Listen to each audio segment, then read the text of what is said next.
Haro es un municipio con el mayor núcleo de bodegas centenarias del mundo. Tiene algo que decir en el mundo del vino. Yo siempre fui más afín a los vinos clásicos de Rioja por educación, por cercanía o por lo que fuere. Y el hecho de estar trabajando en un sector que es una de las bodegas icono, generatrices de todo eso, para mí es un orgullo. Si en algún momento creo que tenemos que decidir, prefiero decidir por alma en los proyectos y en los vinos más que cuerpo. Primero definir muy bien quiénes queríamos ser. La estrategia fue muy clara, regreso al futuro, que la esencia de Martínez La Cuesta ha sido el mantenerse fiel primero a un estilo de vinos, a una filosofía de hacer vinos. Tú cuando encuentres un Martínez La Cuesta sabes lo que vas a encontrar detrás y eso es una garantía. La coherencia da credibilidad, lo coherente vende. Ser tendencia dura un tiempo, ser tú mismo dura toda la vida. Una de las bodegas generatrices de la denominación de origen Rioja, una historia viva que más que nunca podemos presumir de mantener. Bienvenidos a un nuevo episodio de Destapados. Hoy nos vamos nada más y nada menos que hasta Haro, el corazón de La Rioja donde nacen las grandes bodegas. Y hoy tenemos aquí con nosotros a una bodega que hace 130 años de historia y su director general.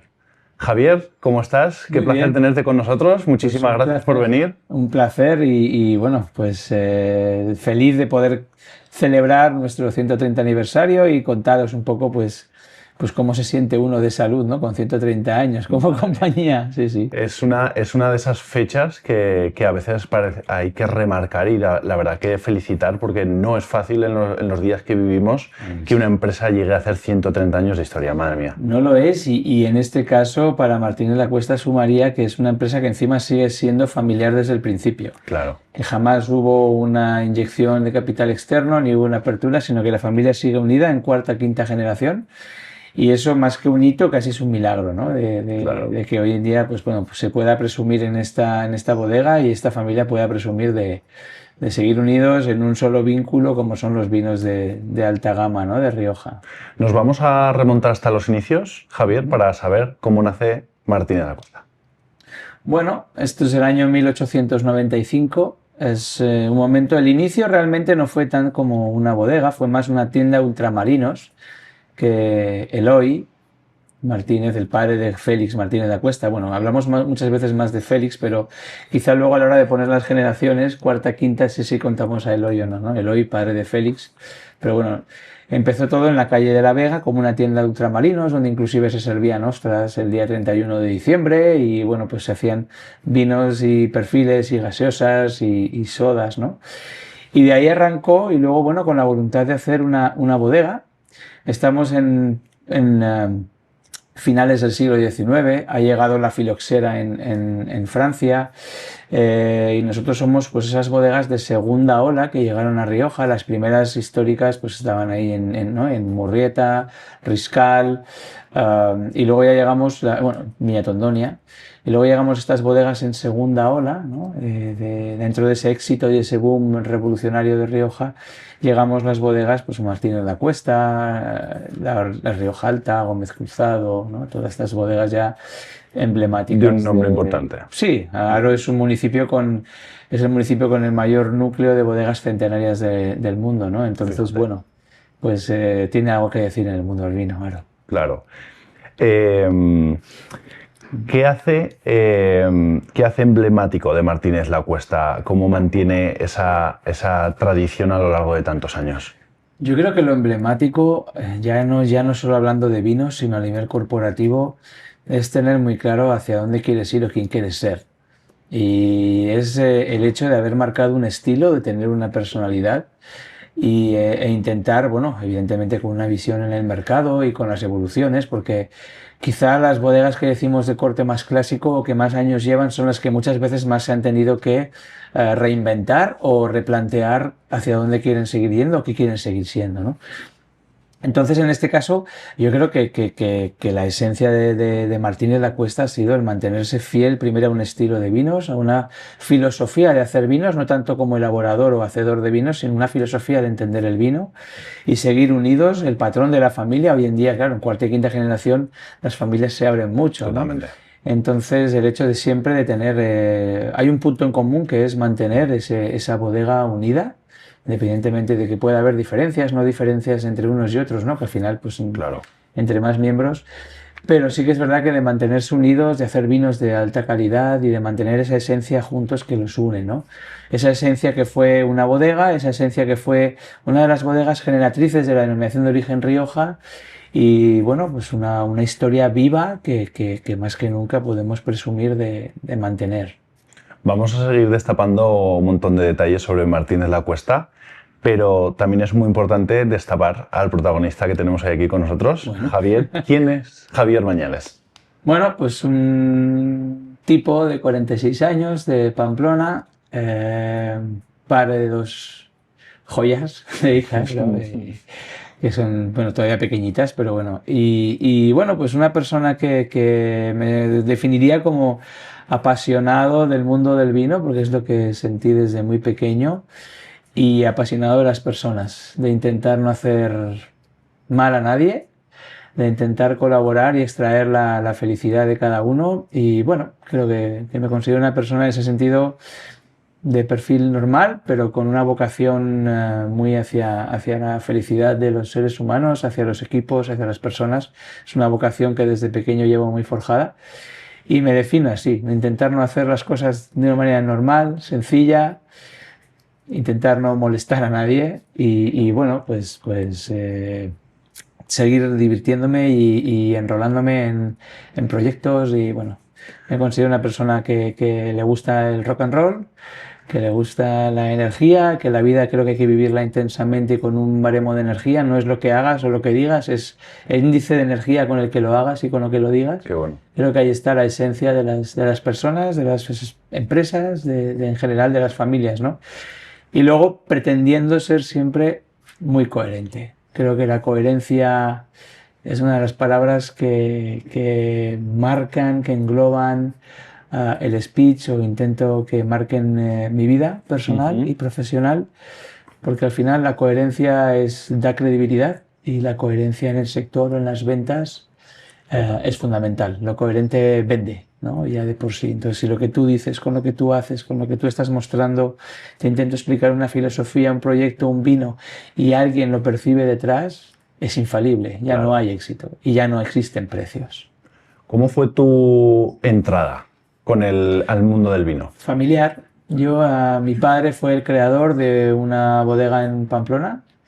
Mi padre fue el creador de todo. No como propietario, pero la cabeza, el alma, el corazón, bueno, desde que no...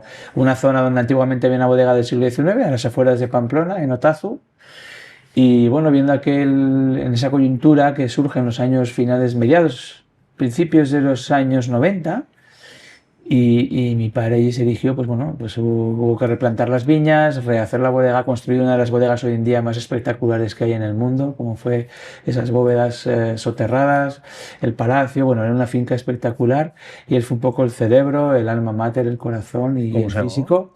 Bodegas Otazu, al lado de Pamplona. Vale. Y ahí es donde surge un poco mi vinculación al mundo del vino, ¿no?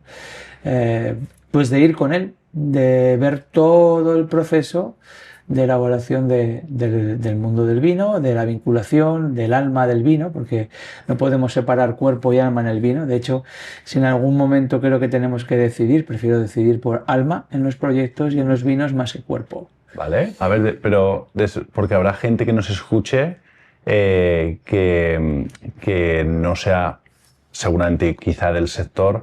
Cuando te refieres a esto, Javier, ¿qué quieres decir? Bueno, lo puedes resumir al sector del vino o a cualquier sector en general, pero yo personalmente mi trayectoria ya son unos años, es el tercer proyecto vitivinícola y me acuerdo siempre una frase que decía mi padre, que falleció hace 2 años, que fue un poco mi mentor, ¿no? Y siempre decía la frase de ¿para qué tener tanto cuerpo si has perdido tu alma, ¿no?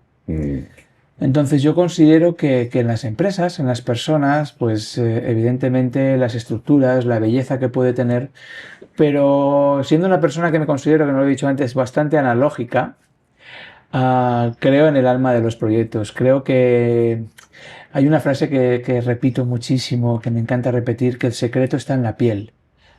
esa metáfora relacionando el vino con el ser humano, ¿no?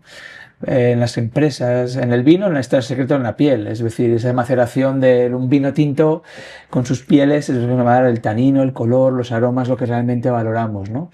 Por eso buscamos uvas pequeñas en el mundo del vino, para que haya mucha superficie de piel para el volumen de mosto, ¿no? Para concentrar. Y las compañías es lo mismo. Al final, el secreto y la sociedad está en la piel. ¿Quiénes tenemos la piel? Los seres humanos. Entonces, bueno, pues esa es la parte importante, ¿no? Y para mí es el alma de las empresas. Las empresas pueden tener un cuerpo, pero hay una parte que las hace únicas, y es ese corazón, ese alma, esa visión, esa sensibilidad, ese respeto, ¿no? Y ahí no concibo nada que no sea un ser humano detrás. Qué buenas palabras, Javier, nos vas a ir dejando, y creo que va a ser un gran episodio para que haya mucha gente que nos escuche, que pueda estar seguramente en otros momentos vitales de sus quizá proyectos, y que pueda escuchar a alguien reflexionando así sobre esta manera y sobre este enfoque de cómo llevar un proyecto. ¿Cómo es entrar a ser director general de una empresa que lleva siendo 100 años una bodega familiar y que estaba esa posición dentro de, pues bueno, de un miembro de la familia? ¿Cómo es ese reto? La bodega siempre fue gestionada directamente, como dices, por un miembro de la familia durante 128 años. 128, 128 años. Fue en 2021. Y bueno, por un lado analizo mi situación. Para mí es una responsabilidad enorme. Porque, bueno, ya de por sí soy de las personas que se meten un poco más de presión de la que habitualmente la presión ya viene, ¿no? Pero en este caso, bueno, considero que es una responsabilidad importante porque, bueno, son 128 años, 130 años hoy en día de trayectoria, hay que tomar muchas decisiones. Entiendo las tomas de decisiones familiares porque, como te decía, es mi tercera empresa familiar. Y a veces mi experiencia dice que nos obsesionamos en ver árboles, vamos en la trayectoria del día a día, pero a veces perdemos perspectiva. Que es lo que yo en los vinos digo, ¿no? El tiempo en botella, el tiempo embotellado, el tiempo sin destapar los vinos, pues es lo que te va a hacer ver las añadas con perspectiva y las añadas de cómo fue aquella añada. Si todo lo consumes joven y lo trituras joven, estaba bien, pero se fue joven, ¿no? Entonces tienes que coger un poquito de perspectiva. Creo que esa visión externa, no familiar, creo que es necesaria muchas veces. Bien vía una asesoría o bien una dirección, cada uno lleva su proceso, pero que alguien te muestre el cuadro y tu cuadro desde fuera es importante. Y ese cuadro además llegó en un momento como el COVID. En plena pandemia, había una frase de Warren Buffett que decía que cuando baja la marea se nota quien nadaba desnudo, ¿no? A mí es una frase que me encanta porque cuando todo nos cubre por aquí estamos todos tan estupendos, ¿no? Todo lo que nos tapa nos favorece, ¿no? Claro, claro. El tema es que ahí se vio realmente, es una oportunidad para ver en qué punto estaba tu activación de marca. Porque de repente nos encontramos que nosotros, yo estaba en Bodegas Arzuaga, y llega un momento en que nuestro principal mercado era Horeca. O sea, España no sabemos convivir sin restaurantes y sin bares. Pensábamos que en 15 días no íbamos a sobrevivir. Aquel momento nos han cerrado los bares, los restaurantes, la socialización, ¿no? Y luego nos dimos cuenta que podemos ser capaces de 15 hasta de 6 meses, ¿no? El tema está en que, claro, tienes que cambiar el chip. Y llegan los miedos. Llegan los miedos de decir, jolín, si yo mi canal principal está ahí, ¿ahora qué va a pasar con las ventas?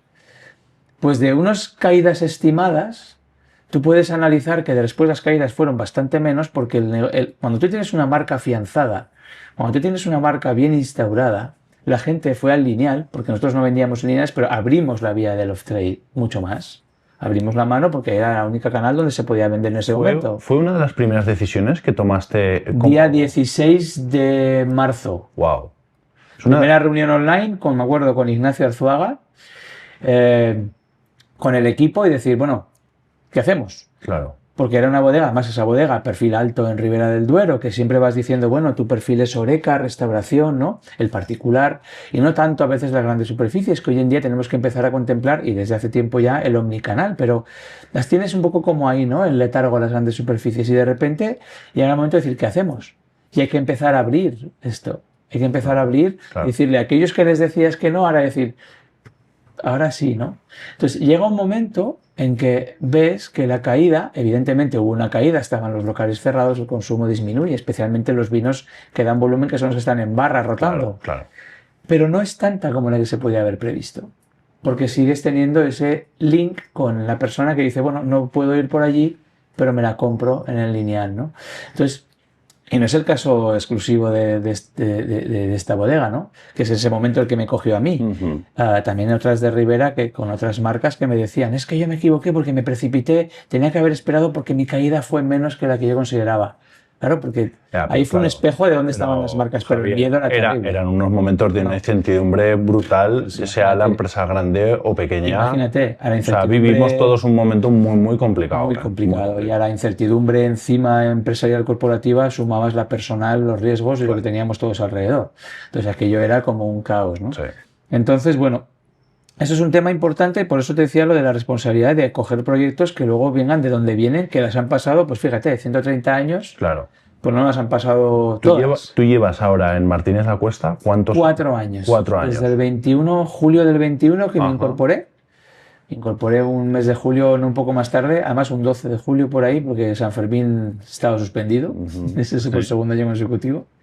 Entonces ya pues como ya no estaba en fiestas, ¿no? Entonces, bueno, me incorporé en el 21. Es un momento de a veces pues bueno, aterrizaje, de ver las cosas, de contextualizar, porque yo no había trabajado antes en Ribera. Entonces, bueno, tú tienes una idea, cuando estamos en un proceso pues todo está bien, todo es genial y luego tienes que ir lavando, ¿no? Y luego fue montar, poner el transatlántico o el barco en el sentido en el que primero definir muy bien quiénes queríamos ser, la estrategia fue muy clara, regreso al futuro.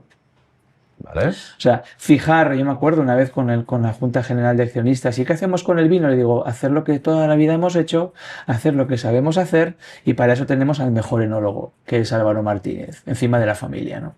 Quiero decir, hacer esos vinos en los que creemos, en los que tenemos las viñas y todo dotado para poder hacerlos. Tú no puedes cambiar de un día para otro. Esto no son bicicletas y cambias tractores de pintura. Claro. Y cambias, perdón, zonas y cadenas de pintura. Y ahora se llevan rojas, pongo rojas. Ahora se llevan azules, llevo azules. No. En el mundo del vino tenemos un hándicap o ventaja, si nos gusta, que es que tenemos que ir con cierta anticipación. Porque nosotros, por ejemplo, ahora estamos viendo QB20, pero es que hay embotelladas 3 o 4 añadas ya. Con el tapón puesto, producto que tú no puedes modificar. Claro. Entonces, o bien te anticipas bien con muchos ojos en el mercado, o bien te mantienes fiel a un estilo que sea el que te forje y el que tú marques, ¿no? Nosotros somos una bodega que por tamaño somos más nicho que gran consumo. Lo has remarcado varias veces y creo que será algo muy importante que hablemos hoy, que es esa defensa del estilo, ¿no? Lo tengo clarísimo. O sea, ser tendencia dura un tiempo, ser tú mismo dura toda la vida. Claro. Por eso se habla de 130 años, nada más y nada menos. Y durante esos 130 años tú ves que han aparecido bodegas, ha habido momentos, ha habido pasos. Bueno, hablamos de nosotros y si habláramos también de María José López de Heredia y la familia López de Heredia con Viña Tondonia. Totalmente. En su día los blancos no tenían su venta y de repente ahora son vinos, como dice Santi Rivas, gentrificados, ¿no? Y ahora todo el mundo paga fortunas, es muy difícil encontrarlos y pues fíjate qué vueltas dan, ¿no? Y ni siquiera ya son ciclos, o sea, hoy en día estamos en un momento, yo creo que ya son péndulos. Pasas de aquí a allá y... Yo creo que es la inmediatez con la que vivimos, ese estímulo rápido, esa ansia con la que parece que estamos consumiendo todo el día de todo, no hay pausa, no hay... No. Entonces, claro, eso nos termina influyendo como sociedad en todos nuestros hábitos, ya sean en el consumo de, pues esto es ahora lo que está de moda, pues ahora es el vino sí, o ahora es no sé, los licores de otra manera, o ahora es la comida, cuando luego hay muchas veces que si te paras a pensar te sientas tranquilo y dices, pero si es que yo lo que quiero es esto, lo de toda la vida, que está rico y que es calidad y que es una apuesta segura. Sí, pero... También en cierta medida, ahora que estamos con el debate del vino y los jóvenes, que yo no soy muy partidario de... Creo que es una política, entre comillas, errónea en el enfoque que se está dando, que se está hablando, ¿no? Los jóvenes no van a salvar el sector del vino. O sea, del 18 a 25 años, yo recuerdo en mi carrera, yo no bebía asiduamente vino. Bebía vino, encima lo teníamos en casa, claro, pero no como para salvar los volúmenes del sector. Así como en su día la política de los cosméticos para los hombres y el vino en mujeres, que es una política de hace 10, 12 años, sí que funcionó, pero ya no porque no bebieran, es porque se hizo mucho más caso, se ampliaron esas ofertas, el estilo, todo. En el mundo del vino ahora mismo y los jóvenes me da un poco de miedo, porque no es el momento. Pero ¿tú crees que eso no es claro, no crees que es un intento de parche a una preocupación general del sector sobre esa bajada de consumo que tenemos? Es que muchas veces no estamos siendo realistas con las realidades de cómo hemos forjado el mundo del vino. Era un poco al hilo de la anterior pregunta. Todo el mundo tiene derecho y además es necesario que prueben cosas. A mí personalmente siempre he dicho que me importa muy poco cómo llegue la gente al mundo del vino. Y dentro de este perfil de vinos clásicos siempre alguien va a pasar por aquí. Es decir, si te gusta el arte, el graffiti, las pinturas, vas a acabar viendo seguramente Altamira, o vas a acabar un día entrando en la fase de Goya del Museo del Prado o yéndote a ver el entierro del Señor de Orgaz a Toledo, ¿no? En un momento vas a pasar por ahí. Es en ese momento cuando vas a poder valorar el vanguardismo que generaban aquellos entonces, que eran los modernistas de entonces, y que ahora son nuestros referentes, de donde parte todo. Entonces, en el mundo del vino, a nosotros, ¿qué nos interesa? Que haya más interlocutores, pero es que hoy en día hay más cursos de cata, celebraciones de catas, donde hay mucha gente joven. El volumen no es el mismo, evidentemente se bebe menos, pero sí que hay un interés. Se va a beber menos, pero se va a beber mejor. Entonces, ¿Y ese beber menos, por qué es, Javier? Hombre, primero porque hoy en día hay una apuesta por otro tipo de salud. O sea, bebemos, como también lo has comentado antes, por los derroteros en los que va la sociedad. Quiero decir, luego comentar un tema interesante de cómo eran lo que se bebía en los años 2004-2005 a lo que se bebe en 2025, Vale, ¿no? 20 años atrás, haremos un apuntado. déjà vu, ¿no? Ahí. Pero al final, políticas sociales, la salud, la gente consume menos, aunque es una locura, porque estamos consumiendo menos vino, pero muchas veces ves brotes verdes en los vermut, y luego tenemos todas estas macro bebidas en lata, que no voy a dar marcas, que eso es una... Yo te iba a nombrar eso ahora mismo, es decir, no sé si es así, quiero que me des tu perspectiva desde el sector del vino, pero ahora puedes ir a muchos sitios a comer o a cenar y donde tú seguramente pues no estás viendo una copa de vino, que realmente es un producto natural, que bueno, pues sí, tiene su grado de alcohol, pero podríamos entrar en el debate de si es mejor que haya 10 mesas llenas de Coca-Colas o si es mejor que haya 10 mesas con una copa de vino. Debate interesante. A veces ahí entramos ya en políticas un poco que nos superan, pero yo lo que siempre he visto es que el vino, al margen del consumo por el alcohol, creo que también hay que hacer un poco de autocrítica del sector. Yo me considero uno de los talibanes en contra de... O sea, hemos hecho un sector súper aburrido. O sea, ¿crees que el sector...? Sí, porque hemos conseguido hacer un sector, y esto lo he comentado siempre, es el único sector... Yo, por ejemplo, ahora vengo aquí a tu casa. Yo, en teoría, no me considero haber nacido instruido en lo que hacéis vosotros. Con lo cual, si vengo aquí, vengo y te pregunto directamente, oye, ¿esa máquina para qué es? ¿Esa tapa para qué es? ¿Esto cómo moduláis? ¿Esto cómo hacéis el vidrio? Yo no digo, no sé mucho de esto. Vas a una fábrica de coches y es lo mismo. Vas a un taller, a un cocinero y tú preguntas, ¿y esto cuándo se pone? ¿Esto cuándo se echa? Preguntas directas. En el sector del vino, todo el mundo, que no sea un profesional, se excusa antes de preguntar. Ya. Yo no sé mucho de vinos. Es que no sé mucho de vinos. Es el que me gusta y el que no. En esto estoy es que no te estoy diciendo que te justifiques. Es el único sector en el que se justifican antes de preguntar, con lo cual, si te da miedo y te tienes que justificar, a veces ni preguntas, con lo cual no descubres. Siendo que es un sector inagotable. Inagotable. En la pelea entre el vino y el ser humano va a ganar el vino, por longevidad. Pero es que es inagotable en el sentido de que tenemos... cada añada es una añada nueva. De los vinos que te gustan, una añada nueva, un nuevo estímulo para acercarte a ellos. Cada día surge un enólogo, un proyecto, una viña, un concepto, jolín, que te reenganchan continuamente. Entonces, países, o sea, es inagotable, es que es inagotable. En la vida que nos dejen los médicos, como decían aquel, beber una cantidad de vino moderada, es inagotable. Entonces, que hayamos hecho un sector en el que a veces, pues bueno, a veces es demasiado endogámico, al consumidor, y te puedo dar un poco mi perspectiva, yo soy un enamorado del sector y del producto. O sea, me encanta, siempre me ha gustado, pero desde hace muchísimos años. Sí. Pero reconozco que yo, por ejemplo, cuando voy con mis amigos, ellos saben que a mí me encanta el sector, que me conozco un montón de vinos, pero siempre es como que la responsabilidad esa de cuando vamos a un restaurante, pues a todos les da como un poco de vértigo ese momento de que te viene un camarero. A mí me encanta ese momento, pero a veces me siento y mis amigos se ríen. Joder, es que ya estás haciendo aquí tu filigrana, ¿no?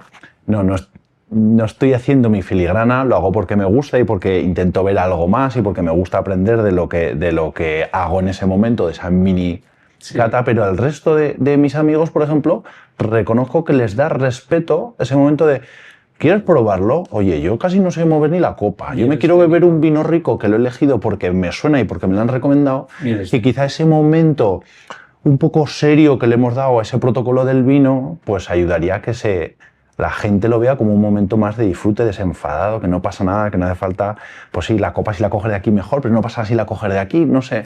Porque se trata de disfrutar lo que nos vamos a beber de esa botella. Te hacen lo mismo con la carrillera, que te ponen un poco de carrillera y tú a ver qué textura de... No, cambio en el vino da miedo, ha generado ese miedo. Y luego es una palabra, el otro día en las jornadas de sumillería de Peñafiel, estaba con un profesional histórico también del sector del vino, que dábamos una cata de Rioja después y estábamos escuchando la de Ribera del Duero. Y de repente un momento de escuchar, fíjate, estamos en nuestro sector que nos encanta y escuchamos todo lo que puedas escuchar, pero llegó un momento en que dijimos, qué pesados somos, ¿no? O sea, qué pesado todo esto, porque muchas veces nos hablamos entre nosotros y perdemos la perspectiva de que el 99% de lo que nosotros nos da de comer y que mantiene el sector no están en este nivel. Ya. Y yo siempre fui un partidario de que el COVID, en el confinamiento, el mundo del vino, porque la palabra vino, inclusive ha podido pasar inclusive en algunos momentos como Rioja, que puedan dar pereza porque suenan como algo que estuvo ahí toda la vida, que lo ves como clásico, no lo ves como, bueno, como algo que Rioja, bueno, es la primera denominación de origen de España, el éxito y bueno, es Rioja, ¿no? Sí, pero como tú lo vas viendo y mucha gente igual lo va viendo de que su abuelo bebía Rioja, su padre bebía Rioja, es como que ahora yo tengo que, ¿no? Entonces, en el sector decíamos, claro, en el confinamiento me acuerdo de aquellos vídeos que teníamos, había entrevistas súper potentes, muy buenas para haber acercado. Y tuvimos una oportunidad que yo creo de oro, para haber acercado los vinos. La gente compraba vino, hacías catas online, era muy divertido porque te juntabas en casa, tu familia, bueno, tu mujer no te ibas a juntar con sus amigos, pero claro, estabas allí viéndote con la familia y tal. Y había charlas potentísimas de profesionales potentísimos, pero es que hablábamos para nosotros. O sea, yo me acuerdo de estar con una tablet viendo una entrevista, además con un aragonés de pro, Fernando Mora, Master of Wine. Sí, hombre. Sí, pues lo estaba viendo, estamos pendientes de poder cerrar con él fecha para que venga. Sí. ¿no? Y él tuvo algunas muy buenas, pero claro, yo estaba además, me acuerdo, cocinando con mi mujer y mi mujer a los 15-20 minutos, no porque fuera una charla pesada de los comunicadores, era porque el tema no le venía de mano, no se enteraba muchas veces y decía, me he desconectado. Claro, si ella, que está habituada a convivir con el vino y su familia que es restauración, ella en ese momento saltó así y digo, ¿qué no harán una persona normal de 35 años que le guste el vino, pero bueno, porque para chatear o le gusta o se va acercando? Ahí tuvimos una oportunidad de oro. Entonces yo creo que la palabra vino, el acercamiento al vino, de nuevo tenemos que volver a conectar con personas. ¿Y crees que va a ser algo que va a haber una puesta encima de la mesa de verdad por trabajar hacia adelante en ese sentido? Yo creo que sí. Pero la puesta hacia adelante viene por de nuevo en la piel. Tenemos que... tú amas el vino, yo amé el vino porque tuve afortunadamente un mentor que lo hacía todo con una energía y amaba el vino. Entonces al final eso conecta. Mi padre quería un enólogo de formación y yo hice económicas. Luego sí, dices, te derivas, te vas al campo. Me suena esa historia que me cuentas. El aprendizaje del campo lo haces allí in situ. Tú te pones allí el mundo del vino, luego haces este máster de enología de Enevena, tal y cual, vale, te vas cogiendo tu línea, pero yo no iba por la enología. Entonces, claro, ¿qué pasó? Pues que si tú te juntas con una persona intensa, que ama lo que hace, que además utiliza un vocabulario y una metáfora que tú entiendes todo lo que te está contando, lo haces tuyo. lo haces tuyo. Entonces, ¿qué pasa? Tienes que encontrar estas personas en nuestro sector. Yo hablo ya del mío. Si tú encuentras estos perfiles targets de personas, yo hace poco hablaba con la directora de la revista Mi Vino, con Laura, la nueva directora, y me comentaba eso, me dice, digo, 100 años de Rioja, sí, es que yo pondría una vez una lista de decir 100 cosas que tienes que hacer para amar el vino de Rioja. 20 vinos, tienes que conocer a estas 6 personas, tienes que comerte unos caparrones en tal restaurante, tienes que subirte al Toroño y ver el paisaje. O sea, no es solo hablar de vino, vino, vino. No, ¿cómo amas? Pues tienes que irte a la Guardia, asomarte al balcón y ver esos viñedos. Si después de ver ese balcón no te da interés por el vino, es que o estás muerto o tienes un coma, ¿no? Entonces, esas cosas que tienen que hacerse es bajarlo a lo terrenal, bajarlo a lo experiencial, bajarlo a la piel, al contacto, a las charlas, a las conversaciones. Qué importante, Javier, y cómo se te nota la pasión que te han transmitido desde casa. Es que la vivo y la se nota compartir. A la manera de hablar que claro, es que son las mamao en casa y con, bueno, como tú dices bien, tu mejor mentor. Lo amamos y lo retroalimentamos y es una máxima casi tatuada que es lo que hagas, hazlo con pasión, si no eres un recurso muy caro para tu empresa y es muy caro para ti desde el punto de vista de la salud. Claro. Entonces, bueno, yo creo que es así, ¿no? Y tiene que haber siempre, tiene que haber energía. Esto tienes que encontrarte bien y estar con esas personas. Y te aseguro, yo un día le dije a uno, déjame 10 jóvenes que solo beban Monster y tal. Evidentemente el paladar no les va a gustar, pero seguramente les despertemos ese amor por mañana a pedirse un vino. Si vamos hacia los vinos de Martínez de Acuesta, ¿qué define hoy un vino de Martínez de Acuesta? Para mí, yo llamaría, al margen de decir un estilo, ¿Sí? Para mí es la caricia. La caricia es un mantra que repetimos a diario. Nosotros siempre desde el principio de la compañía nos hemos autodefinido y ahora hemos reforzado como afinadores de vino. La misma labor que una afinación en música, esa parte de luthier, afinadores, ¿no? Nosotros intentamos trabajar mucho la labor del trabajo como la labor de un alfarero. Realmente la enología es alfarería pura, ¿no? Tú partes de una materia prima, de un trozo, y tú le vas modulando, formando, la vas guiando de alguna forma, ¿no? A mí me encantaba la frase que siempre decían, ¿no? Del David de Miguel Ángel, cuando le preguntaban a Miguel Ángel, bueno, ¿y tú con un trozo de barro has conseguido hacer esta escultura? Y decía, no, la escultura estaba dentro, yo quité lo que sobraba. Es un súper frasón. Es muy potente. Muy potente. Totalmente, muy potente. Es totalmente derivable al mundo del vino. O sea, nosotros al final, desde la vendimia, desde la filosofía clara del vino que queremos hacer, es una filosofía de los grandes vinos tienen que beberse desde el principio, ¿no? Como decía un francés. Entonces tú vas trabajando en un viñedo, en una madurez de viñedo, más temprana, dejando más acidez porque quieres que tus vinos sean longevos. Luego no buscamos extracciones muy potentes durante la elaboración porque ya no partimos de una uva realmente concentrada, partimos de una uva más fina, más sutil. No elaboramos buscando concentración y textura, ¿no? No vamos a por la creatina del vino ni a por la vigorexia, vamos por la finura. Y luego el continuo uso, el manejo experto, fino, preciso de las barricas, de la crianza en barricas usadas, del tiempo, el concepto del tiempo. Y luego, evidentemente, el tiempo de botella. Lo que decíamos antes, ¿no? La botella va a ser la autogestión del vino. O sea, una vez has puesto el tapón, tú esperas que la añada, el trabajo que has hecho, pues como cuando tus hijos se vayan de casa, ¿no? Que los valores, el inglés que has pagado y el deporte, pues aflore y no se tuerzan mucho. Claro. ¿no?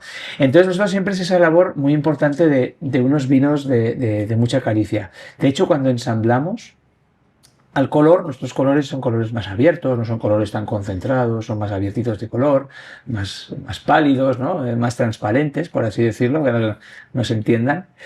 La nariz al final acabas llegando con una buena fruta, el tiempo, los aromas primarios, secundarios, terciarios, vas llegando. Pero le damos una sublime importancia al tacto, a cómo tocamos la boca de quien nos consume. Porque el gusto no es solo gusto, el gusto es tacto, temperaturas, taninos, rugosidad, potencia, eso es puro tacto. Entonces, claro, la vista y el olfato predisponen, pero lo que pone es cómo te tocan la piel, ¿no? Pues en este caso, entonces, ¿cómo acariciamos la boca de quienes nos consumen? No creemos en medias naranjas, en la sumillería o en la comida. Esto lo equilibro con esto, ¿no? Al final nunca acaban de casar. Preferimos tener naranjas enteras que hacen más zumo y nuestro vino vaya equilibrado, afinado. Claro, si lo miras desde un aspecto económico, pues ahora están saliendo los reservas 2015. 10 años de afinación. Fíjate. El periodo medio de recuperación, te viene un financiero y te dice, ¿esto cómo es? ¿No? Como empresa te dicen, ¿esto cómo es? Totalmente. Y un gran reserva 2012. Y tampoco salen a 600 euros. Si alguien los quiere pagar, bienvenido, ¿eh? Pero el vino lo vale. Pero entonces es una filosofía, por eso digo que no es una bodega, es una filosofía de entender los grandes defensores de ese largo plazo, ¿no? De ese vino, de esa larga crianza. Es lo que sabemos hacer. Si miramos por dos partes, la sociedad hoy en día no está para esperar mucho. Pero entonces, pues bueno, no está para esperar. Entonces el tiempo apremia, lo has dicho antes, ¿no? Claro. El tiempo quieren correr.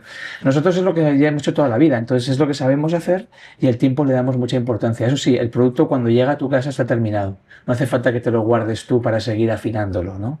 Ha sido un poco una filosofía de, no, el vino me lo guardo yo. El vino se guarda en la memoria. Y cuando te lo has tomado. ¿Qué diferentes vinos tenéis ahora mismo? Son dos líneas, bueno, más una tercera que es el vermut. Sí, que entraremos un poquito más tarde. De las dos líneas, bueno, hacemos tintos y blancos, evidentemente, y yo definiría como dos gamas de producto. La Martínez La Cuesta, que es la gama principal, donde hay que conlleva el que mayor número de referencias. Martínez La Cuesta es la gama que en su día llamaban de inspiración bordelesa, inspiración Medoc en Rioja, ¿no? Los riojanos, el primer tirón de calidad es cuando los franceses enseñan a afinar los vinos al uso de la barrica para crear vinos más interesantes, ¿no? Que el simple vino joven de beber del depósito, ¿no? Entonces, en este caso, nosotros esa línea Martínez de la Cuesta es donde nosotros hacemos los vinos finos de Aro, los vinos que tienen crianzas más largas, más afinados, más sutiles, bueno, es una parte, pues eso, la Martínez de la Cuesta, ¿no? Luego está la gama de Campeador. Campeador fue una marca que se registró en la bodega en 1916 para la elaboración de champán y de vinos tintos. Nunca se hizo espumoso, salvo 1 o 2 años. Entonces Campeador era como los vinos que llamaban de inspiración borgoñona. Inspiración donde en la Rioja Alta venían uvas de la Rioja Oriental, garnachas, estando aquí en Aragón, sí. De la garnacha, origen de la garnacha. Eran garnachas que venían de la Rioja Oriental, con más cuerpo, con más volumen, y aquellos eran vinos se buscaba más volumen, menos finura en el sentido de estrictos, de delgadez, pero un poquito más de volumen, más capas en los vinos. Eso es la línea de Campeador, que serían pues Campeador, el Viñardanza de la Rioja Alta, venían Múgano, Vasconia, ese es perfil. Y de hecho nosotros ahora estamos trabajando esa línea de Campeador, pero queremos hacer todo con Rioja Alta, uvas más frías. Vale. Y luego está el vermut, que es una historia que desde que surge, que parte en el año 37, una coyuntura humana, por eso decíamos lo de la piel, una aventura humana, porque 1937 no era un año especial para estar en este país, por lo conflictivo. Momentos complicados. Y bueno, surgió de una historia que desde el 37 pues somos productores de vermut, fuimos pioneros en hacer un vermut en Rioja y hasta el día de hoy, teniendo uno de los vermuts icónicos a nivel nacional e internacional. ¿Cómo surge el tema del vermut? Josep María Jové o José María Jové, como queramos, un catalán que estaba afianzado allí, estaba allí en Vilanova. Él tenía empresario. En la guerra civil, pues evidentemente, por resumirlo, le buscaban bien para sacarlo de su zona de confort. José María estaba también responsable del tema de aduanas, de internacional en su zona. Conocía a la familia Martínez de la Cuesta, ya arrancando con José María y con Félix. Entonces, esa unión hace que escape, va por Po y llega a Aro. En Aro le salvan la vida, le ayudan, le protegen. Él se queda arruinado, se queda sin negocios, pero él tenía la fórmula de un vermut, que lo que hacía era, preparaba la fórmula de vermut y calculaba sobre esa barrica cuántas barricas de vermut podía vender la familia Martínez de la Cuesta. Entonces él daba la fórmula y decía, tanta fórmula que les vendía, les cobraba por litro comercializado o autolitro comercializado de vermut. Llega un momento en que él les vende la fórmula a la familia y seguimos aplicando la fórmula escrupulosamente con botánicos a día de hoy también. ¿Qué vieron en ese momento para decir, vamos a apostar por el vermut? O sea, porque entiendo que cuando lanzas un producto, que al final como podías en ese momento el vermú, es porque tú ves algo ahí que dices, uy, este producto... Pues en ese momento, año 37, 38, 39, no sé qué le podrían ver. De hecho eran, bueno, los vermut, que es una palabra alemana, que es ajenjo o el absenta, ¿no?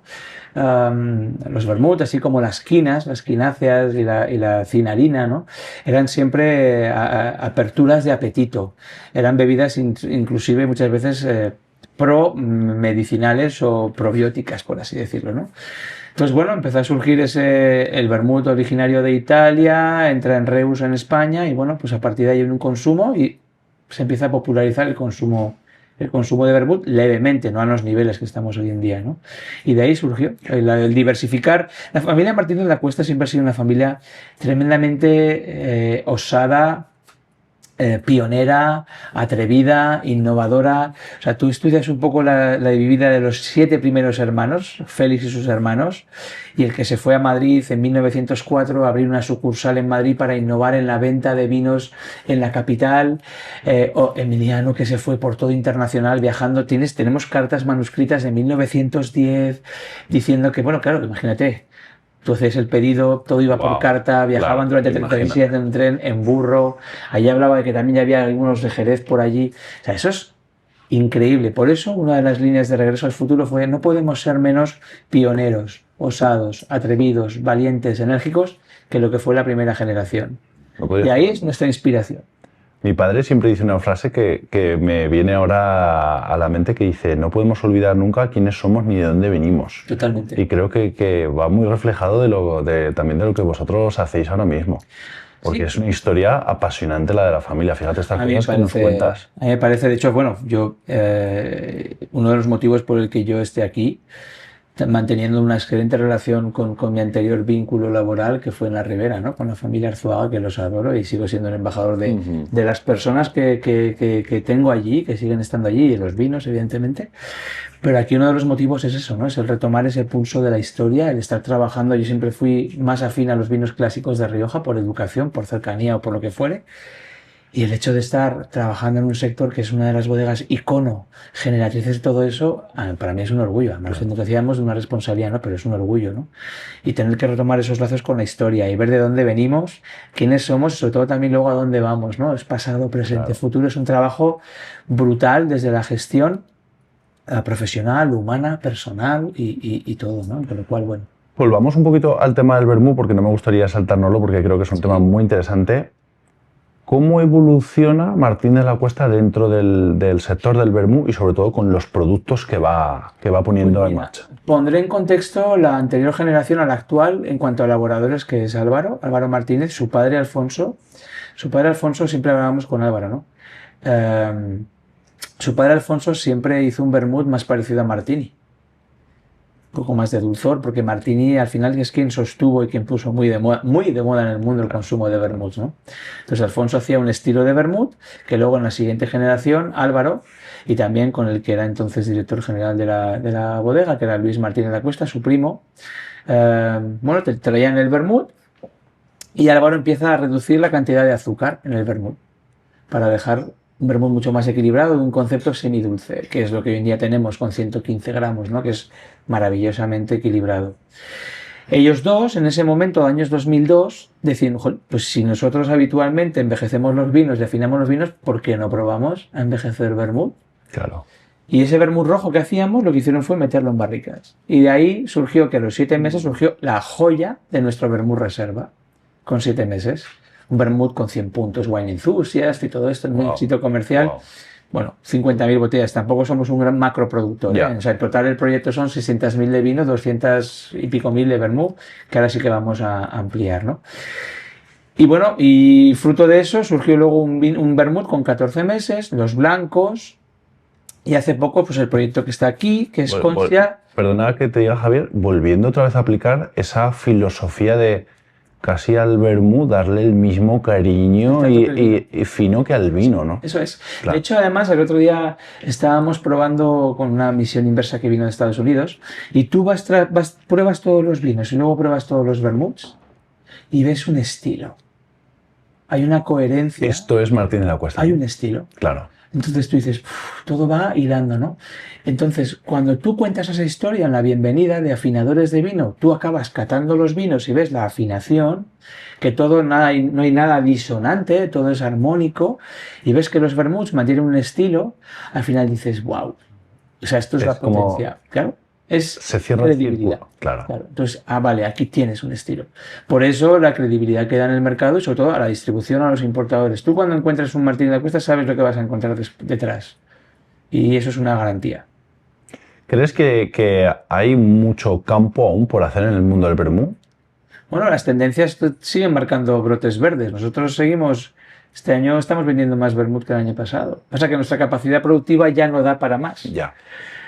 Con el dimensionamiento que tenemos, que en su día el vermut fue como, a mí siempre la familia me transmite, ¿no? Que en su día el vermut fue como algo de vamos a hacer un juguete aquí y si hacemos 3.000 botellas o 4.000 botellas, pues mira, mantenemos. Pues mira ahora dónde estamos, en el año 2025 pues estaremos en 260 y tantas mil botellas comercializadas de vermut entre todas las referencias. Claro. Y la idea es, el año que viene, hacer una inversión para poder tener más capacidad, no generar roturas de stock para el vermut. Qué bueno. Háblanos un poquito de este pedazo de proyecto que tenemos aquí encima de la mesa. La lucha. Porque nos has traído esta caja que a mí, sinceramente, pues me ha dejado alucinado. Sí, bueno, nuestro vermut, la base de nuestro vermut no es el vino base como tal. El vino base es un vino neutro, como siempre se ha hecho, ¿no? La clave de nuestro vermut es la consia, es la fórmula de botánicos. Esos botánicos que hacen que sea único, ¿no? En las proporciones adecuadas. Por eso el homenaje a llamarle consia, que es un nombre italiano. De ahí surge la historia de decir... yo siempre cuento la historia en plan risa, porque esto no fue por eso, ¿no? Todos nos acordamos aquí en España del codazo de Tasotti a Luis Enrique, ¿no? Vamos. Ahí estará la veremos. Eso no se olvida nunca. Eso no se olvida, ¿no? Para los futboleros. Se sintió. Bueno, para mí siempre Italia ha sido la cuna del vermut. Yo siempre en casa uno de los referentes ha sido Carpano Antica Fórmula, con algunos de estos vermuts icónicos, ¿no? Y algún otro más. Así como en Francia, pues tienes los vermut blancos, yo atribuyo más a Francia, ¿no? La calidad, los top. Hoy en día todos están en Rioja, Martín de la Cuesta. El tema está en que este vermut, pues queríamos hacer algo muy especial. Por dos motivos. Uno, por reforzar el know-how de que sabemos hacer vermut, sabemos hasta dónde llevarlo. Por aportar ese punto de valor a una bebida como el vermut de Martín de la Cuesta, porque evidentemente había que hacerlo, porque hoy en día hay un boom de vermuts y no todos son botánicos, el cuidado, ¿no? Entonces, pues por sacar un poco también tu pecho. Y luego hacer algo muy especial que fuera de corte mundial, que tuviera un estilo mundial y sobre todo un poco disruptivo con lo que se estaba haciendo hasta ahora. Vale, has dicho un matiz que me gustaría que para que la gente, cuando sepa que está viendo un vermut vuestro, sepa de lo que estamos hablando, es que algunos son botánicos y otros no. ¿Qué nos quieres decir? Esto es, bueno, hoy en día puedes utilizar extractos para añadir al vermut, ¿no? Extractos, sobres, como digo yo, líquidos o jarabes, ¿no? Como si fuera una Coca-Cola, ¿no? En este caso nosotros trabajamos, o sea, el vermut es siempre, el vermut, para tener vermut tiene que tener vermut, que es la palabra, que es el ajenjo. Si no tiene ajenjo no le puedes llamar vermut. El vermut es una bebida aromatizada. Entonces nosotros trabajamos y tenemos unas barricas con la consia, la fórmula, macerando en alcohol. Llega el vino base, son 12%, 12,5%. Nosotros encabezamos, como se hace en Jerez, ¿no? Encabezamos ese alcohol con los botánicos. Vale. Y están en esa maceración. El color ambarino se lo da el azúcar, el caramelo. O sea, el caramelo, no el azúcar, el caramelo. Entonces haces esa fórmula y esa maceración de 30 días, 32 días... para tener el vermut rojo normal. A partir de ahí empieza vuestro proceso de partituras. El rojo normal, que es una maravilla de vermut, empiezan las partituras nuevas que nos metemos a estas alegorías. Y esto fue un producto que dijimos, bueno, pues vamos a intentar hacer algo mucho mayor, ¿no? En su día había unas barriquitas de 25 o 30 litros que Álvaro y Luis habían estado metiendo allí. Y un día sacamos y dijimos, ¡buah! Salió de allí, de esas barriquitas salió una joya. A mí personalmente me volvió loco. Y dijimos, pues vamos a ensayar. Y se pusieron 5 barricas en crianza estática y durante 3 años sin tocarlas. Y surgió esta maravilla. Entonces es un vermut que llamamos un vermut de guarda, una edición especial que ha venido para quedarse, porque cada 3 años vamos ya guardando ese punto de barricas, y es Consia. La etiqueta, bueno, pues ese reflejo que decíamos, ahora lo que Consia, Italia, ese punto Botticelli, ese punto Capilla Sixtina, donde bueno, pues el séptimo cielo del vermut, que nosotros lo consideramos, pero aquí también donde las personas fueran esos botánicos que suman a esa fiesta. El secreto está en la piel. Y luego están los 2 años más la tercera, 3 años de barrica estática, ¿no? Entonces, bueno, una etiqueta que ha sido elegida mejor etiqueta por la Asociación de Impresores de Etiquetas de España de este año 2025. Hombre, es muy bonita. Y, bueno, queríamos hacer algo disruptivo y algo que estuviera muy acorde lo de fuera con lo de dentro, ¿no? Y está teniendo un éxito. Bueno, estamos sobrepasados por lo que pensábamos que iba a ir, la dinámica, y nos han sobrepasado. Qué bueno. Sí. La verdad es que cuando a veces escuchas como, jolín, ¿no? Pues como una empresa, es como que no dais puntada sin hilo. Todo está tan bien cosido, todo tan bien contado, pero contado por, como decías antes, porque es lo que realmente estáis haciendo por detrás. Entonces, no sé, da mucho gusto oír y me encanta que estéis aquí con nosotros y que podamos destapar un poquito más. Intentamos llevarlo con hilo, pero ya sabes que siempre hay algún descosido. Varios. Sí. Pero bueno, sí que creo que hoy en día es claro tener claro, decías de quiénes somos, de dónde venimos y sobre todo también, como decía la canción, y a dónde vamos. Claro. Hoy en día yo creo que una cosa importante en una empresa de este perfil, con esta edad, con este prestigio, con este nivel, es tener muy claro y ahora a dónde vamos, ¿no? Porque vendrá una sexta generación. Y mi labor, yo siempre lo digo, mi labor aquí, como no propiedad, es simplemente aportar valor. Evidentemente, cuando uno monta una empresa tiene que dar resultados a los accionistas. Ese es el motivo de los trabajos, ¿no? Pero muchas veces tú implementas acciones y los resultados, especialmente en el mundo del vino, yo por mi experiencia siempre vienen bastante más atrás de lo que tú has montado, ¿no? Claro. ¿Cómo es dirigir una empresa familiar como esta, desde tu caso como primer director general externo y con una familia tan grande, entiendo que en el consejo por arriba? ¿Cómo es? Pues me lo han puesto muy fácil en muchos aspectos, porque también la estructura, al ser tan grande, muchas veces es más fácil que tener solo un accionista, ¿no? Que está continuamente en la gestión del día a día. Yo sí he tenido los ejemplos de un propietario, 2 hermanos y padres propietarios y ahora 60 y pico propietarios, ¿no? El consejo sí que es verdad que desde que llegué me lo ha puesto muy fácil, muy abiertos a dejar hacer y bueno, pues a generar la trayectoria. También es verdad que es complejo porque ellos tienen que seguir también controlando y viendo un poco, ¿no? Pero bueno, conversaciones abiertas y sobre todo esa parte de que todo se consensúa y todo se plantea. Yo no tengo que dejar de plantear nada que por el bien de la empresa, porque claro, ha convivido de que yo estoy trabajando y a la vez tenía 5 miembros accionistas trabajando en la compañía. Esa era mi siguiente pregunta. Sí, tenías a miembros de la familia también trabajando. Por un lado tenía 5 miembros, luego ya se jubiló uno, José Luis, y ahora quedan 4. Álvaro el enólogo, por ejemplo, es uno de ellos. Vale. Luis Martínez da Cuesta, el anterior director, que sigue estando en la compañía, en otras labores, pues también, ¿no? Es como... Entonces yo estoy ahí en ese punto de medio de red de ping-pong en que tengo esas dos visiones. Evidentemente, en la parte corporativa empresarial, todos estos trabajan por las líneas marcadas y luego cuando los tengo enfrente en la Junta General en los meses de mayo o junio, pues tengo ahí un accionista más, al margen de ser un compañero. Claro. Entonces, es divertido. Cuéntanos porque estas historias de liderazgo y cómo se está gestionando, pues cómo se gestiona una bodega de esta historia. Cuéntanos algún momento que hayas tenido con alguna, no sé, de estas decisiones que a veces pues un director general tiene que tomar y que dices, bueno, un momento así. He tenido varias que igual por fuera no se me notaban, pero por dentro me llevaban el alma, ¿no? Y el tema es porque también lo que decíamos antes, ¿no? Creo que me puedo considerar una persona empática de cómo puede estar la persona que está al otro lado, ¿no? Bastante. Y de hecho, creo que, bueno, eso para empatía es mi hija mayor de 7 años. Eso es increíblemente empatía, a veces olvida de sí misma. Pero para mí la decisión más difícil fue disolver la estructura de forma de trabajar que teníamos en Madrid.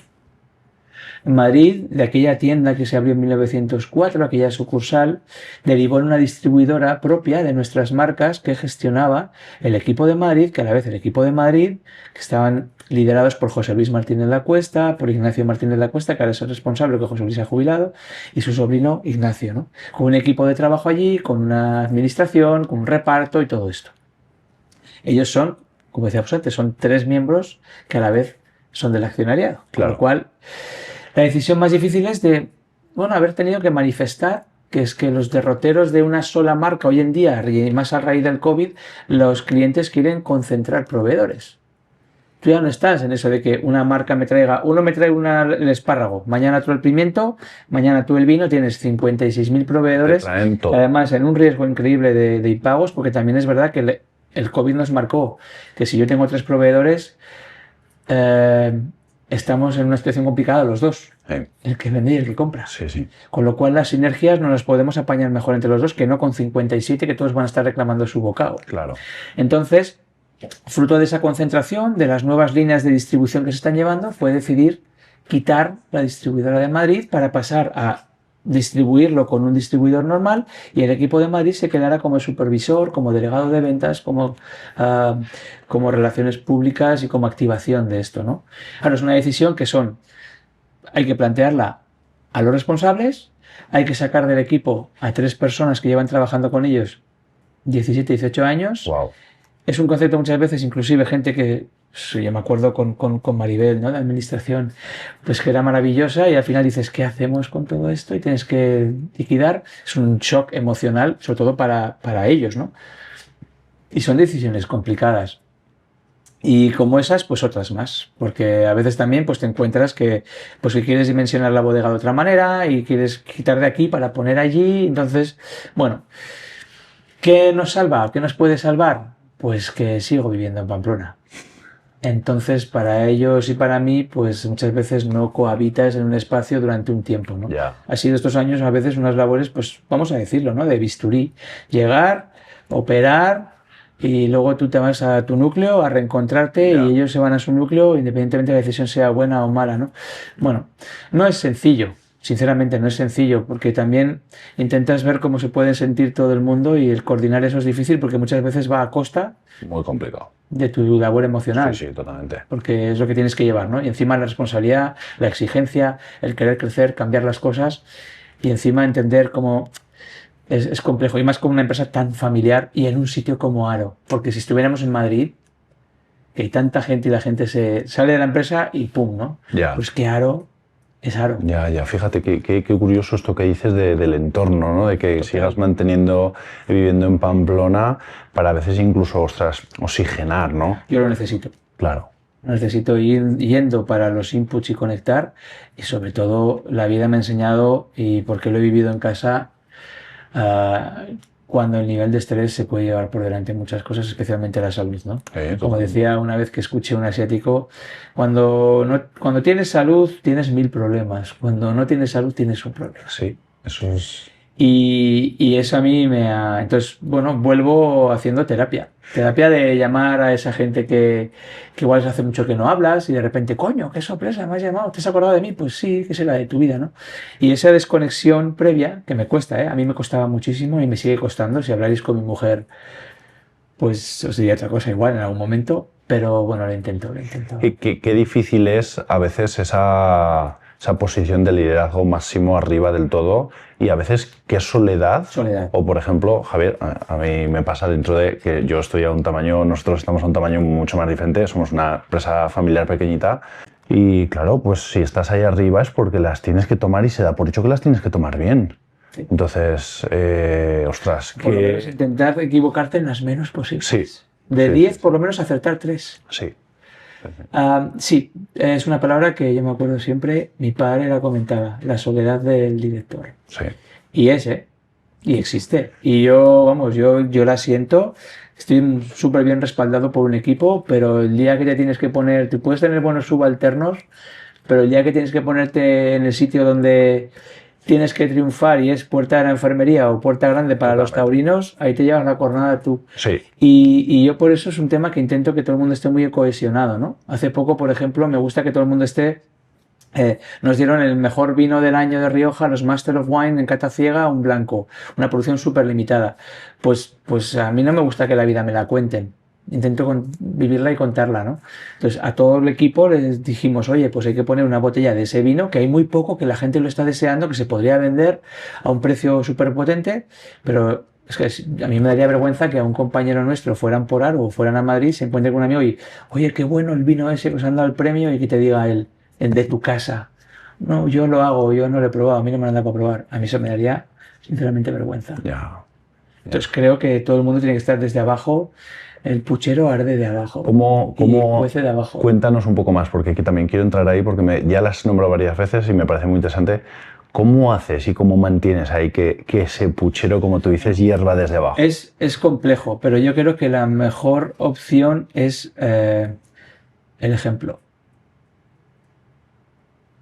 Para mí el ejemplo. Y yo quizá, no por postularme yo como ejemplo de nada, sino, o porque tenga que ser un ejemplo que hago lo que yo. Pero yo creo que yo me veo una responsabilidad cuando salgo por ahí, cuando mañana, por ejemplo, me voy a Bélgica a estar 4 días, yo no estoy pensando en decir, a ver si me sale bien a mí, no, es que estoy pensando en todo lo que llevamos detrás y todo lo que está haciendo la gente por detrás. Claro. ¿No? Entonces yo creo que el ejemplo es que si ven en ti intensidad, ganas, amor, empuje. Joder, a mí cuando he tenido por encima siempre gente con empuje, yo nunca he podido dar menos. O sea, me acuerdo el ejemplo gráfico yo siempre lo nombro, ¿no? Florentino Arzuaga. Ignacio y Amaya ahora están en la segunda generación, Ignacio es el director general tal, y su hermana Amaya. Pero yo veía a Florentino, una persona ya mayor, y tú lo veías allí, vendime de noche y allí estaba. Y al día siguiente por la mañana y allí estaba, y preguntando, y metiéndose en cada fase, y preguntando por todo. A veces hasta iba mucho más allá, ¿no? Se metía en cosas como, yo me acuerdo un día que dice, hay un grifo abierto goteando, o sea, hasta ese punto. Entonces, tú no puedes dar menos que eso, siendo él quien es. Claro. Entonces, yo creo que lo que mejor podemos entre los compañeros es el ejemplo. Y si tú ves que tu compañero está dando un nivel, por vergüenza torera, no puedes dar menos. Y hablo de compañeros, ya no hablo de escalafones ni de... No. Porque al final las máquinas, y vosotros lo sabéis bien, acaban rindiendo al rendimiento de la que menos anda. En una cadena, si tienes una línea de embotellado de 8.000 botellas que entran en cabecera, la más lenta, y la que más saca la etiqueta son a 2.000, acabas trabajando a 2.000. Vamos, si tengo toda la empresa dimensionada para que vaya a 8.000, a 10.000, fíjate, ya, pero estás trabajando a 2.000. Entonces, esa máquina o la cambias. Si la quieres trabajar a 8.000, tienes que cambiar la máquina. Y es siempre, como me dice mi amiga Nerea Urcola, amiga personal y super coach y mentoring, tienes que analizar el no quiere, no sabe o no puede. Pero para mí el ejemplo es vital, la energía vital. Y si ves que alguien está poniendo la energía, que alguien tiene interés, que el interés no es en Martínez de la Cuesta, el interés es en todos los que formamos Martínez. Que luego, además, eso, Javier, se traslada. Es algo que cuando tú tienes a un equipo que está enchufado, que está todo el mundo empujando de la misma manera, ostras, el que se te sube a tu barco, por ejemplo, que entra alguien nuevo a tu empresa y de pronto ve con qué fuerza está remando todo el mundo en este barco, ostras, bueno, es mucho más fácil de que creo que se contagie, y si no se contagia es porque seguramente no puede entrar en la energía de este equipo. También es verdad que hemos hablado del ejemplo, ¿no? Del trabajo, la capacidad de trabajo y la intensidad. Lo que finalmente hace que todo este círculo del liderazgo acabe funcionando es resultados. Ya. Claro. O sea, porque puedes estar moviéndote mucho, ser como dicen, una caparra que va por todos los lados moviéndose, pero nunca avanzas, ¿no? Entonces, si todo ese trabajo, ese esfuerzo viene soportado por resultados, los resultados es lo que más fija. Eso dice, no, hay que equivocarse muchas veces porque se aprende equivocándose. También acertando, ¿eh? Ya. O sea, también acertando. No te equivoques. No te equivoques todas las veces. Claro, porque... es que hay que acertar alguna, coño, claro, ¿no? O sea, entonces, para mí, si todo eso viene amparado, porque lo que decíamos al principio de la coherencia, si todo lo que hablas con el equipo y dices, bueno, vamos a complicar las cosas, vamos a trabajar de otra manera, que es cambiar hábitos, y eso escuece muchas veces, ¿no? O cambiar el hábito, salir de tu zona de confort. Vale, pero tú ves esto y con intensidad. Si tú no ves resultados, pues dirán... cualquier tiempo pasado fue mejor. Pero si tú empiezas a ver que esas cosas empiezan a encajar como puzzles y de repente, pam, pam, pam, y tienes un éxito, y señores, tenemos unos bienes excepcionales y de repente una puntuación, y de repente montas 23 distribuidores nuevos, y pasas de un 7% a un 20% en internacional. La gente empieza a ver que estas cosas se mueven, entonces sí que refuerzas mucho esa parte del liderazgo y lo que os he dicho lo estamos cumpliendo y es un beneplácito de todos. Pero si tú no ves el resultado, se te queda vacío. Se te queda vacío, ¿no? Entonces, bueno, ahí es un poco, pero eso sí, primero proponer, arriesgar, trabajar, porque para mí no he encontrado nada, ningún éxito, que es tener claro dónde vas, pero trabajo, con pasión, y luego los resultados siempre acaban llegando, pero cuando llegan los resultados es cuando realmente se acaba afianzando todo eso. Porque si no, por el momento son historias escritas. Tienes que llegar del prólogo al epílogo. La constancia es vital. Sí. Con ganas y tener hambre. Yo siempre es una palabra que repito mucho al equipo. Tenía que tener hambre, joder. Hablando de hambre, ¿cuáles son esos retos que abordáis en los próximos 5 años, por ejemplo? Pues para mí seguir postulando la bodega en un momento de valor importante, poner la bodega donde siempre ha estado y debe permanecer y deberá permanecer. Hacer una empresa más rentable. O sea, quiero decir, yo mirando la praxis, ¿no? Pues que la rentabilidad para el accionista, los dividendos y sobre todo ir metiendo la bodega en una elaboración del siglo, mucho más del siglo XXI, ¿no? Pues de unos depósitos así empieza a haber cositas más pequeñas, microelaboraciones, bueno. Y sobre todo, para mí, dotar a la empresa de una solidez para otros 100 años, ¿no? Que empieza por la marca, empieza por el paraguas de marca y sobre todo también por cómo tú elaboras debajo. Pero una de las cosas importantes que hemos querido trabajar es sobre la solidez de marca. La solidez de marca arrastra todo. Es el transatlántico y sobre eso luego ya pues puedes trabajar en las pequeñas cosas, pero sobre todo esa parte de solidez de marca. Para mí, después del COVID siempre decía, ¿no?, que teníamos un super Aston Martin clásico metido en un garaje un poco y en cuanto lo hemos sacado, si lo sacas bien, lo pones en los sitios, puedes volar, ¿no? Y al final creo que eso, pues para mí es dotar de solidez. Evidentemente mantener y mejorar siempre los números, como es labor de una dirección general, pero dotarlo de una solidez y un valor. Porque además es un tema que muchas veces lo compartimos en la empresa. La idea de que la dirección general externa no viene a parasitar. Mi labor, siempre lo digo, ¿no?, y lo he dicho en el consejo, lo digo en mis amigos, mi labor es aportar valor a esta compañía, dentro de mis posibilidades y lo que yo pueda hacer o lo que yo pueda aportar, pero es aportar valor, porque no sabemos qué va a hacer la sexta o séptima generación. Entonces, una de las labores es, estas empresas siempre tienen un factor, independientemente del económico, un factor de pertenencia. Ese factor de pertenencia es el orgullo de irte a Nueva York, irte al restaurante del Mónicos enfrente de Wall Street y ver 10 vinos de Martín en la Cuesta, ¿no? Esa sensación de orgullo, de pertenencia, de emocional, ¿no? Estás en Japón, de repente verlo en sitios. Y el segundo aspecto es la parte de una solidez de compañía para el futuro, ¿no? Y sobre todo valor. Igual la sexta generación o séptima generación dice, mira, pues el romanticismo del vino se nos acabó. Yo que sé, igual de repente deciden venderlo, pues en vez de que valga 30, que valga 60. ¿Cuánto de importante, Javier, es la internacionalización en este camino que estáis recorriendo? La internacionalización es clave en ámbito de la diversificación y la capilaridad. El mercado español es un mercado que yo siempre he comentado y he defendido a ultranza, que hay que tener muy buen posicionamiento en el mercado nacional. Hubo una frase de Pepe Raventós, de Raventós y Blanc, buen amigo, que decía, para ser muy internacional hay que ser muy local. Y es brutal, ¿no? El que hace sus vinos allí en la conca del río Anoia, hay que ser muy local para luego ser súper internacional, para que te valoren. España es un mercado latino. España es un mercado que los cambios de tendencias son mucho más lentos de incidir.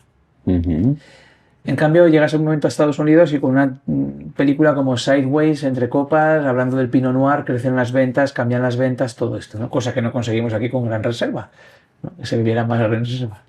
El tema es que para mí esa parte es fundamental. O sea, es que es clave el hecho de pues seguir en esas pautas de internacionalización, de ampliación de mercados. La bodega en 1910, tú ves los libros, 1930, era una pasada de mercados que había. La Habana, Puerto Rico, República Dominicana, o sea, todo increíble esa expansión que había, ¿no? Inclusive hasta África también se vendían. O sea, es increíble. Y la internacionalización es fundamental. Primero porque muchas veces amplías tus mercados. Segundo porque a veces es un mercado menos endogámico. Yo siempre he defendido que en Alemania igual saben más de vinos, el nivel de bebedor de vino sabe mucho más de vinos que el español. Por aquí somos como las croquetas y la tortilla y la paella, ¿no? En Valencia. La de mi madre o la de mi cuñado o la que hago yo es la mejor. Entonces, para uno de Ribera beber Riojas es como uno de Rioja beber Riberas, ¿no? Y viceversa, ¿no? En cambio, tú vas a internacional y esa gente no tiene un parámetro. Esa gente ha probado mañana hacer una cata de vinos eslovenos y va. Va una de Rioja y va. Va una de Monsanto y va. Con lo cual, tu criterio de decir lo que te gusta y lo que no te gusta se amplía muchísimo.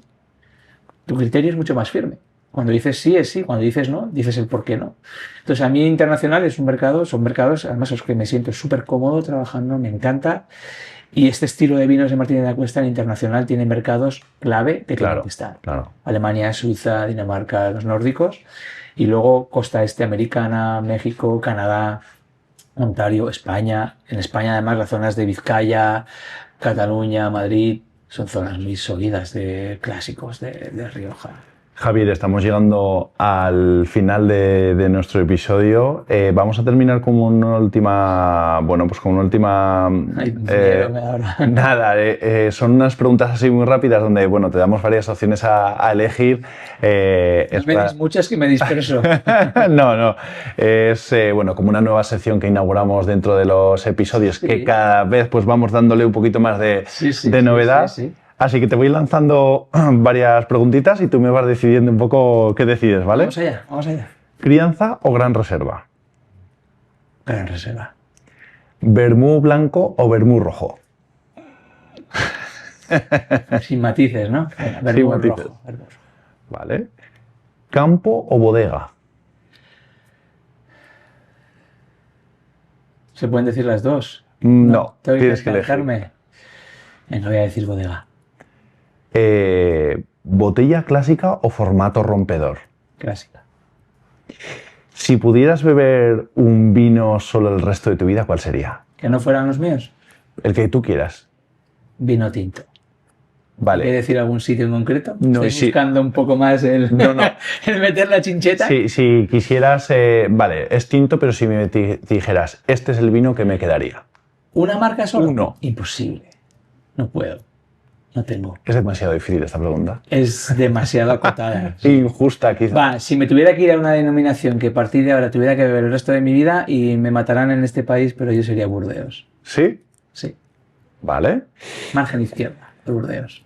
¿Un vermouth Martínez de la Cuesta marida mejor con un aperitivo o quizá con un postre? Según los jóvenes aperitivo, los de guarda como Concha, postres. Vale. Y ahora en Navidades, una pasada. Y terminamos con una última frase que es... Necesitamos que termines la frase. Martínez de la Cuesta dentro de 10 años será... Martínez de la Cuesta dentro de 10 años será lo que siempre ha querido ser. Creo que es un broche de oro para cerrar este episodio. Javier, te tengo que dar las gracias porque ha sido una conversación muy bonita. Te quiero recalcar el cariño con el que has hablado del sector, de la familia, de la bodega y sobre todo pues de esa manera, de esa filosofía de trabajo que tenéis en Martínez de la Cuesta, que es verdaderamente precioso y dan ganas sin duda de poder abrirnos una botella ahora para comer, así que... Se abran la botella, que vengan a vernos, para mí ha sido un placer y de verdad gracias por estos ratos que nos hacen, que nos hacen abrirnos un poco en canal y exportar lo que realmente somos, ¿no? Que hay mucho por aportar en la familia, en los vinos, y por eso nos encanta que estos ratitos poder compartirlos, así que nada. Qué bueno. Espero que hayan disfrutado. Muchísimas. Demasiado a veces, pero bueno. No, para nada. Creo que podríamos estar muchísimo más rato profundizando, pero tenemos que llegar hasta aquí. Javier, muchísimas gracias. Sí, y muchísimas gracias también a todo el mundo que nos escucha en todas nuestras plataformas. Recordad que estamos en YouTube, Spotify, iVoox, y Apple Podcast. Y nos veremos en el siguiente episodio para seguir destapando más historias. Muchísimas gracias y nos vemos. Destapados, porque detrás de cada envase hay una historia que merece ser contada.